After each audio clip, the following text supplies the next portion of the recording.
नमस्कार साथियों, सामान्य विज्ञान के पहले एपिसोड में आपका स्वागत है। चलिए जीव विज्ञान के आज के सेशन को आगे बढ़ाते हैं और पहला सवाल देखते हैं। हमारा पहला प्रश्न है, जीव विज्ञान की वह शाखा जिसके अंतर्गत कोशिकाओं और कोशिकांगों की रचना तथा कार्यकी का वैज्ञानिक अध्ययन किया जाता है कहलाती है। हमारे ऑप्शंस हैं ए साइटोलॉजी, बी हिस्टोलॉजी, सी माइकोलॉजी, डी कैरियोलॉजी। इसमें ऑप्शन ए सही होने वाला है, साइटोलॉजी। साइटोलॉजी जीव विज्ञान की वह शाखा है जो कोशिकाओं की संरचना, कार्य और जैव रासायनिक अध्ययन से संबंधित है। हिस्टोलॉजी ऊतकों का अध्ययन है। माइकोलॉजी कवकों का अध्ययन है, जबकि कैरियोलॉजी केंद्रक का अध्ययन है। अगले प्रश्न पर चलते हैं। सेल नाम सर्वप्रथम किस जीव वैज्ञानिक ने दिया था? हमारे ऑप्शंस हैं A Fleming, B Leeuwenhoek, C Robert Hooke, D Robert Brown. इसमें सही ऑप्शन होने वाला है C Robert Hooke. Robert Hooke ने 1665 में कोशिका की खोज की थी। रॉबर्ट हुक ने स्वनिर्मित माइक्रोस्कोप के द्वारा कॉर की पतली काट में छोटे छोटे प्रकोष्ठ देखे, जिसकी संरचना मधुमक्खी के छत्ते जैसी प्रतीत होती थी। रॉबर्ट हुक ने इन प्रकोष्ठों को सेल नाम दिया। सेल एक लैटिन शब्द है जिसका अर्थ छोटा कमरा है। रॉबर्ट हुक का अध्ययन उनकी प्रसिद्ध पुस्तक माइक्रोग्राफिया में प्रकाशित हुआ। अगले प्रश्न की ओर बढ़ते हैं। सबसे पहले किसने जीवित कोशिका की खोज की थी? हमारे ऑप्शंस हैं A Fleming, B Leeuwenhoek, C Robert Hooke, D Robert Brown. इसका सही ऑप्शन होने वाला है ल्यूवेनहॉक। 1674 में ल्यूवेनहॉक ने पहले उन्नत सूक्ष्मदर्शी से तालाब के जल में स्वतंत्र रूप से जीवित कोशिका का पता लगाया था। अब देखते हैं आज का हम अगला प्रश्न। कोशिका में केंद्रक की खोज किसने की थी? हमारे ऑप्शंस हैं A Robert Brown, B Robert Hooke, C Waldeyer, D Richard Altmann. इसमें ऑप्शन ए सही होगा, रॉबर्ट ब्राउन। 1831 में रॉबर्ट ब्राउन ने केंद्रक की खोज की। रॉबर्ट ब्राउन ने आर्किडेसी और एस्क्लेपिडेसी कुल के पौधों की निषेचन प्रक्रिया पर शोध करते समय आर्किड की पराग कोशिकाओं में केंद्रक की खोज की थी। अब देखते हैं हम आज का अगला प्रश्न। प्रोटोप्लाज्म नाम सर्वप्रथम किसने दिया था? हमारे ऑप्शंस हैं ए वॉल्डेयर, बी स्लाइडन, सी डुजार्डिन, डी पुरकिंजे। इसमें ऑप्शन डी सही होगा। पुरकिंजे ने 1839 में कोशिका में स्थित तरल जैविक पदार्थ को प्रोटोप्लाज्म जीवद्रव्य नाम दिया था, जबकि डुजार्डिन ने 1835 में प्रोटोप्लाज्म की खोज की थी और इसे सरकोड नाम दिया गया था। कोशिका द्रव्य, कोशिकांग तथा केंद्रक को मिलाकर प्रोटोप्लाज्म कहलाता है। अगला प्रश्न देखते हैं। कोशिका सिद्धांत का प्रतिपादन किसने किया था? हमारे ऑप्शंस हैं Schwann, B Leeuwenhoek, C Schleiden, D A और सी। यहाँ ऑप्शन डी सही होगा। स्लाइडन व स्वान ने संयुक्त रूप से कोशिका सिद्धांत को प्रतिपादित किया था। 1838 में जर्मन वनस्पति वैज्ञानिक स्लाइडन ने बहुत सारे पौधों के अध्ययन के बाद पाया कि पौधे विभिन्न प्रकार की कोशिकाओं से मिलकर बने होते हैं।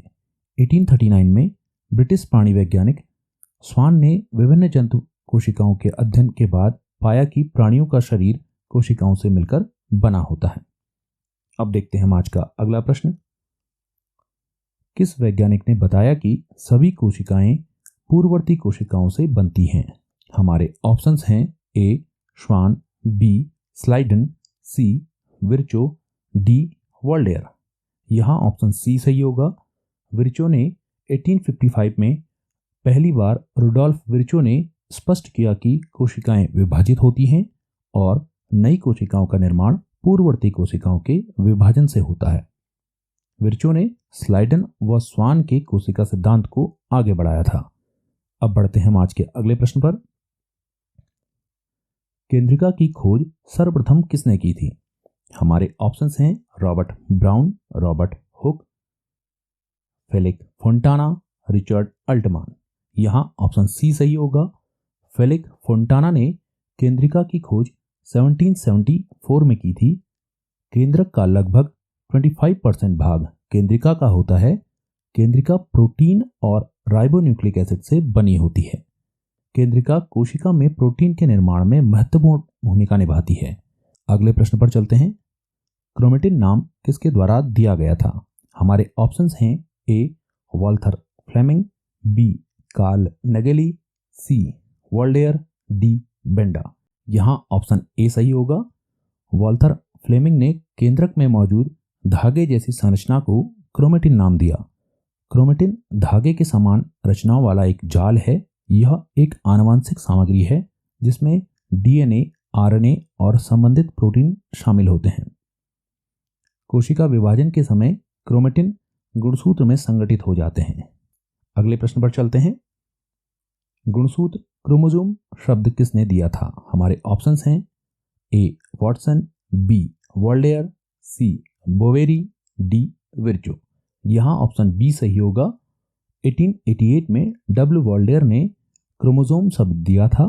क्रोमोसोम प्रोटीन और डीएनए से बने होते हैं जो माता पिता से संतानों तक आनुवंशिक जानकारी ले जाते हैं। अब देखते हैं हम आज का अगला प्रश्न।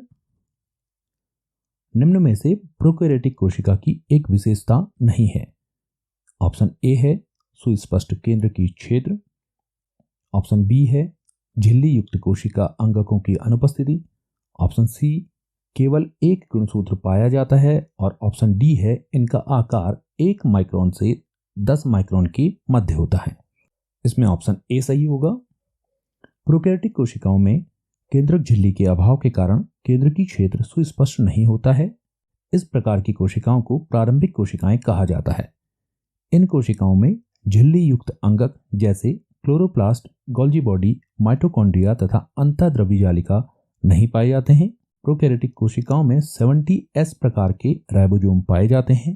नीले हरे शैवालों तथा जीवाणुओं में ये कोशिकाएं पाई जाती हैं। अगले प्रश्न पर चलते हैं। यूकैरियोटिक और प्रोकैरियोटिक कोशिकाओं के बीच अंतर है। ऑप्शन ए राइबोसोम की उपस्थिति, ऑप्शन बी कोशिका भित्ति की उपस्थिति, ऑप्शन सी केंद्रक झिल्ली की उपस्थिति, ऑप्शन डी उपरोक्त में से कोई नहीं। इसमें ऑप्शन सी सही होगा। यूकैरियोटिक कोशिका में केंद्रक सुस्पष्ट केंद्र की झिल्ली से घिरा होता है। जीवाणु और नीले हरे शैवालों को छोड़कर अन्य पौधों तथा जंतुओं में यूकैरियोटिक कोशिकाएं होती हैं और इन्हें यूकैरियोट्स कहा जाता है।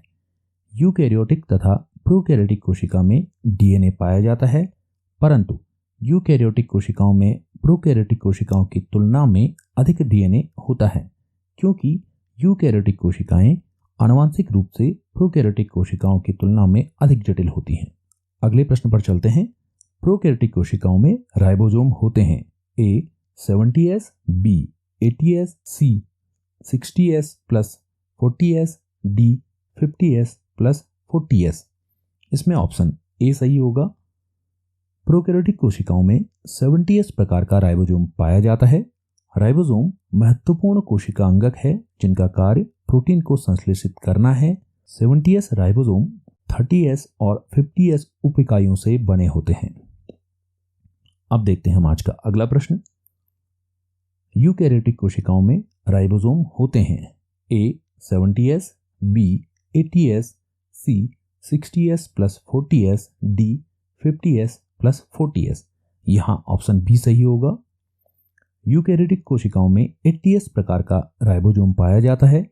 80S राइबोसोम 60S और 40S उप इकाइयों से बना होता है। एस स्वेडबर्ग इकाई है। स्वेडबर्ग इकाई का नाम स्वीडिश रसायनज्ञ थियोडोर स्वेडबर्ग के नाम पर रखा गया था। स्वेडबर्ग ने कोलाइड्स पर अपने काम और अल्ट्रा सेंट्रीफ्यूज के आविष्कार के लिए रसायन विज्ञान में 1926 में नोबेल पुरस्कार प्राप्त किया था। अगले प्रश्न पर चलते हैं। प्रोकैरियोटिक कोशिका का आनुवंशिक पदार्थ किसमें पाया जाता है? हमारे ऑप्शंस हैं ए केंद्रक न्यूक्लियस, बी केंद्रकाप न्यूक्लियोइड, सी केंद्रिका न्यूक्लियोलस, डी उपरोक्त में से कोई नहीं। यहाँ ऑप्शन बी केंद्रकाप सही होने वाला है। प्रोकैरियोटिक कोशिका का आनुवंशिक पदार्थ केंद्रकाप न्यूक्लियोइड में पाया जाता है। प्रोकैरियोट में डीएनए एक केंद्रीय कोशिका क्षेत्र में निहित होता है जिसे केंद्रकाप न्यूक्लियोइड कहा जाता है, जो केंद्रक झिल्ली से घिरा नहीं होता है, जबकि यूकैरियोट्स कोशिका में केंद्रक एक झिल्ली युक्त संरचना है जहां आनुवंशिक सामग्री संग्रहित होती है। तो ये थे आज के हमारे कुछ प्रश्न। उम्मीद है आपको पसंद आए होंगे। अगर आपको ये सीरीज पसंद आती है तो वीडियो को लाइक करें और चैनल को सब्सक्राइब जरूर करें। आज के लिए इतना ही। बहुत बहुत धन्यवाद। मिलते हैं आपसे अगले एपिसोड में।